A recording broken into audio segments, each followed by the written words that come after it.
Vriende, goeiemôre. Ons vertrou dat u 'n goeie nag se rus gehad het. Die gebed van my hart is dat die Here vir ons baie ryklik sal saamseën so rondom sy woord. Die gebed van my hart is dat die Here deur die waarheid van sy woord ons harte sal rig en lei op hierdie weg van geregtigheid. Nou, ons gaan vanmôre sommer dadelik wegval. Ons gaan aangaan met hierdie verklaring van 1 Samuel die 3de hoofstuk. Ons het gister gepraat oor die gedagte en die seun Samuel het die Here gedien voor Eli, die belangrikheid van om God te dien, daar waar die Here jou geplaas het. Ons het 'n bietjie gepraat oor die woord van die Here was skaars in die dae. Vir u gesê, vriende, dat Eli was die hoofpriester, sy seuns Hofni en Pinjas was die priesters en die Here het nie meer met hulle gekommunikeer nie, omdat hulle ontrou aan die Here geraak het. En die Bybel sê vir ons baie duidelik dat die Here Samuel gekies het, hom uitgesoek het en hom hierdie wonderlike goddelike waarhede geopenbaar het. Nou dan sê die Bybel ook vir ons gesigte was daar nie baie nie. Nou in daardie tyd het die Here ook op hierdie baie besondere manier gepraat met die mense. Ek het vir u baie duidelik gesê, dis vandag nie meer so nie. Ons sien dat hierdie hele kwessie van profesieë, openbaringe, tale en al hierdie dinge, vriende, sê 1 Korintiërs 13 vir ons, het basies tot niet gegaan toe die volmaakte, die Bybel vir ons gegee is. Ek lees gou vir u wat staan daar in 1 Korintiërs 13 vers 8. Daar staan, die liefde vergaan nimmer meer, maar profesieë, hulle sal tot niet gaan, of tale, hulle sal ophou, of kennis, dit sal tot niet gaan, want ons ken ten dele en ons profeteer ten dele, maar as die volmaakte gekom het, klein lettertjie volmaakte, dan sal wat ten dele is tot niet gaan. Nou die meeste teoloë is eens daaroor dat hier dit verwys na die Bybel. Die Bybel as volmaakte openbaring van God. U sien, daar is 66 kanonieke boeke op 'n besondere manier saamgestel en met groot oortuiging kan ons sê, dit is die woord van die Here. As u onseker daaroor is, kan u die boek lees van Dr. Josh McDowell, Evidence that Demands a Verdict, of die boek van Lee Strobel, The Case for Christ, en u sal gou agterkom, dat daar soveel mense was in die verlede en nog steeds in die hede wat poog om God se woord as 'n nietige, nikszeggende boek te verklaar of te bewys, en hulle val liderlik elke keer daarin, want die Bybel is die volmaakte geopenbaarde wil van God. Daarom praat hy nie meer deur profete nie, maar deur sy wonderlike woord. Die Bybel sê vir ons in 1 Samuel 3 vers 2, in die tyd dan terwyl Eli op sy plek lê en slaap, sy oë het al begin swak word sodat hy nie kon sien nie, toe die lamp van God nog nie dood gegaan, en Samuel lê en slaap in die tempel van die Here, waar die ark van die Here was, het die Here na Samuel geroep, en hy antwoord, hier is ek. So hier is 'n paar dinge wat ons moet oplet. Hierdie mense het geslaap. Vriende, kinders van die Here het hulle rus nodig.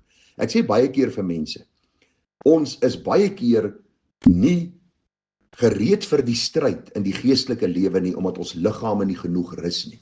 En aan die ander kant rus ons so baie dat ons nie kan toerus met die waarheid van God se woord in die geestelike stryd nie. So daar is die balans. Ons het nodig om in die aand te rus, en hoeveel ure ons nodig het, vriende, is nie ter sprake nie. Die feit is, Eli het geslaap, sy seuns het geslaap, Samuel het geslaap. Ons het ons rus nodig. Elia het onder die besembos gelê en geslaap. Ons het ons rus nodig. Maar nou sê die Bybel vir ons, hierdie tyd van afval, het die lamp van God nog nie dood gegaan nie. U sien, vriende, God bly getrou, al is ons ontrou. God tugtig somtyds, daar is somtyds God se oordeel wat hy bring oor mense wat in rebellie teenoor hom bly opstaan, maar God bly getrou, want hy is die getroue verbondsgod. Ten spyte van die afval sê die Bybel vir ons, dat die lamp van die Here nog steeds gebrand het. In die tempel was die Here nog steeds teenwoordig. Die Here het kom bevestig deur Samuel en die woord wat hy aan Eli oorgedra het, ek is nie klaar met my volk nie. So kan ek vanmôre vir jou ook sê, as jy miskien begin afdwaal het, keer terug na God met jou hele hart. Lees sy woord, doen belydenis van jou sonde, doen restituisie, sodat die waarheid van God se woord in jou hart sal bly werk. Luister, God bly getrou. Toe die lamp van God nog nie dood gegaan het nie, alhoewel die volk afvallig was, alhoewel die hoofpriester in verval geleef het en sy 2 seuns, was God getrou, die lamp het nie dood gegaan nie. Die Bybel sê, en in hierdie tyd het die Here na Samuel geroep. Sien u God se inisiatief? Luister vriende, ek sê baie keer vir mense, jy het nie tot bekering gekom omdat jy op 'n goeie dag besluit het, jy wil jou hartjie vir Jesus gee nie. Moenie daai leuen glo nie. God roep ons, sy genadige, effektiewe roeping, kom tot my in jou hart. Daarom roep ons uit, hier is ek. Dis God wat in ons werk, vriende, sodat daar redding kan kom in die eerste plek en dan ook geestelike groei. Die Bybel sê die Here roep na Samuel en Samuel het geantwoord, hier is ek. Vanmôre wil ek jou vra, ek weet nie waar in jou lewe staan nie, as jy nie weergebore is nie, hoor God se genadige roepstem. Hy oortuig deur sy gees van sonde, geregtigheid en oordeel en die Bybel sê vir ons baie duidelik, hy lei ons in sy waarheid. As jy vanmôre nog nie weergebore is nie, sê vanmôre, Here, hier is ek, red my, was my in u bloed.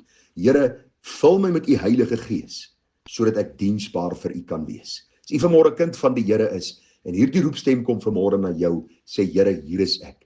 Hoe kan ek meer bruikbaar vir u wees? Hoe kan ek meer diensbaar vir u wees? Nou die Bybel sê vir ons baie duidelik verder, daarop loop hy na Eli. Alhoewel God geroep het en Samuel gesê het, hier is ek. Jy moet onthou, sê die Bybel vir ons baie duidelik, hy loop na Eli en hy sê, hier is ek wat u het my geroep. Maar hy antwoord, ek het nie geroep, jy gaan slaap maar weer, en hy het geloop en gaan lê. En die Bybel sê vir ons, en die Here het weer na Samuel geroep, en Samuel het opgestaan en na Eli gegaan en gesê, hier is ek wat u het my geroep, maar hy antwoord, ek het jou nie geroep nie. En nou staan daar, maar Samuel het nog nie die Here geken nie, ook was die woord van die Here nog nie aan hom geopenbaar nie. So eenvoudig, wat gebeur hier? Samuel is 12-jarige seun, min of meer. Samuel weet nog nie wat die werkswyse van die Here is nie. Hy's onervare in die dinge van die Here. Die Here begin nou die pad stap met Samuel om profeet en rigter van Israel te wees. En nou kom Samuel, maar sy oor is dadelik oop. Eli as hoofpriester het 'n geweldige belangrike posisie beklee. En toe hy die roepstem hoor, gaan hy dadelik na Eli en hy sê, Eli, ek het gehoor jy roep my. Wat vir my pragtig was hier, Samuel die jong seun gaan na Eli die ou man. En ek dink by myself die wonderlike simboliek wat ook hierin opgesluit is. Dat ons ook nodig het, wanneer ons as jonger is, in 'n huishouding is, in 'n gemeente is, dat ons werklik eer en respek sal betoon aan ons ouer mense. Alles hulle miskien nie volmaak soos ons dink, hulle volmaak moet wees nie. En ag vriende, wat vir my wonderlik is dat Samuel hier weggespring het, met sy verstaan van wie God is, en dat God met ons kommunikeer. Wonderlik as 'n mens hierdie groot waarheid raak sien. En die Bybel sê vir ons, dat hierdie man Samuel, toe die Here hom 'n derde maal roep, het hy opgestaan, en die Bybel sê vir ons, Eli het bemerk, dat die Here die seun geroep het. Dit is eintlik vir my so hartseer gedeelte hier. Voorheen het die Here met Eli gekommunikeer. Nou moet die Here met Samuel kommunikeer, wat na Eli moes gaan, en Eli moes vir hom sê, my seun, dis eintlik God wat na jou roep. Eli het geweet, dat sy tyd verby is, dat sy seun se ongeregtigheid, wat hy nie streng bestraf het nie, besig was om die maat van God se oordeel vol te maak. Eli het geweet, die afsnypunt is naby. En daarom toe hierdie man, Eli die woord van Samuel hoor, toe sê hy, die Here praat met jou. Gaan lê en as hy jou weer roep, antwoord, spreek Here, hoor nou, want u knegg hoor. Wat my so wonderlik is vriende, daar in nederige gesindheid. Selfs Eli in sy tyd van afval besef wie God is en wie hy is. Hy wil vir Samuel kom leer, Samuel, die allerhoogste God, is die God wat in beheer is. Hy is op die troon van die hemel, ons is maar net diensknegte van hom. En ons ken die verhaal, hoe wonderlik die Here na hom geroep het, en Samuel het gesê, spreek Here, want u knegg hoor. Ons sal môre aangaan, so 'n bietjie verder na hierdie gedeelte kyk, mag die Here vir ons baie ryklik seën as kosbare waarhede wat ons vanmôre raak gesien het. En wil ek u vra, as u Bybelstudie doen, dat u ook so vers deur 'n gedeelte sal werk, sekere vrae sal vra. Wat word hier gesê? Wat leer ons van God? Wat leer ek van myself? Watter boodskap kom uit hierdie gedeelte, sodat ons God se woord ter harte kan neem en heilig en sonder gebrek voor ons sal lewe. Baie seën, baie groete, en ons bid dat die Here vir u sal gebruik in hierdie dag tot sy eer. Groete vir u, Tara.